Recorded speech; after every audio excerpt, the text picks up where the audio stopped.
What if the most dangerous thing found in the Epstein files wasn't just a list of names, but a map of the future?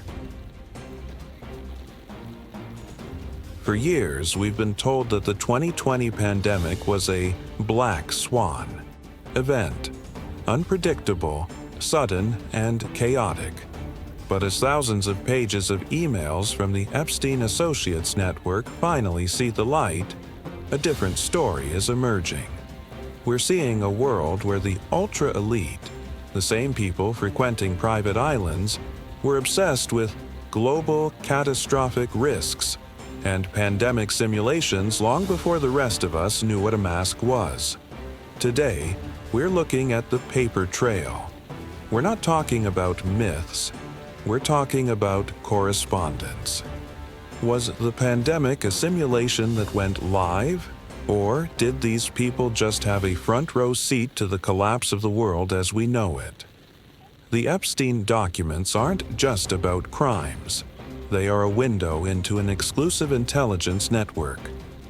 Why was a convicted sex offender at the center of meetings involving the world's most powerful virologists, tech moguls, and philanthropists who happen to fund global health? The emails reveal a strange preoccupation. We see discussions about predictive modeling and population control through health infrastructure. In the years leading up to 2020, global pandemic simulations were conducted, economic collapse scenarios were modeled, media influence during health emergencies was discussed. These simulations were public, but largely ignored. What the Epstein emails add is context. They show who moved in the same circles, who funded the same initiatives, and who spoke the same strategic language. Again, this does not imply orchestration, but it does suggest unequal preparedness. In the years leading up to 2020, Epstein's circle wasn't just talking about business. They were obsessed with simulations. They funded the labs, they met with the heads of the world's largest health organizations, and they mapped out exactly how society would react to a global respiratory threat. When you see the same names in the Epstein logs that you saw on your TV screen every night in 2020, coincidence starts to feel like a very small word. This isn't new. Before the 2008 financial crash, major institutions ran collapse simulations.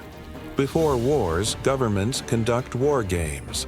Before cyber attacks, intelligence agencies model digital failure. Simulations don't create events. They reveal who expects them, and history shows us something uncomfortable. Those closest to power are often the least surprised.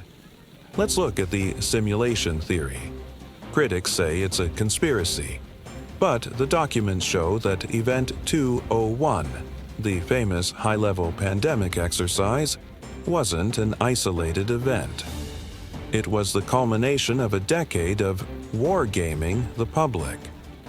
The Epstein emails show a bridge between private wealth and public policy that shouldn't exist. They show that while the public was living in the real world, a small group of people was living in a simulated world where they could test how to shut down borders, track movements, and mandate behavior. The striking part? The emails often discuss these crises not as tragedies to be avoided, but as opportunities for global restructuring. They weren't predicting the future. They were funding the people who build it. What's truly haunting in the latest releases is the timing. We see mentions of the next great threat in threads involving top-tier biotech investors linked to Epstein. They were discussing the fragility of the global supply chain and the necessity of digital IDs years before the phrase vaccine passport was even uttered. It raises the ultimate question. If you have enough money to simulate every possible outcome, does the line between preparing for a disaster and orchestrating one even exist anymore. We may never find a document that says the pandemic starts tomorrow. Power doesn't work that way. It works through influence, shared circles, and private what-if scenarios that eventually become our reality. The Epstein emails prove that there is a parallel world of information. A world where the elite are warned, where they simulate our lives, and where they are never caught off guard.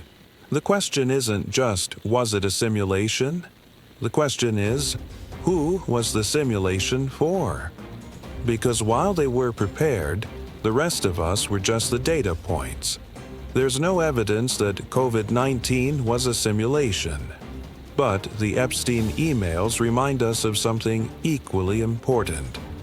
Power doesn't always predict the future, but it often sees it coming first. And in a democracy, that gap between awareness and accountability matters. What do you think? Is the overlap between the Epstein network and global health planning too big to ignore? Let's talk in the comments. Thanks for watching. And if you're tired of the surface-level news, hit subscribe and like. We're just getting started.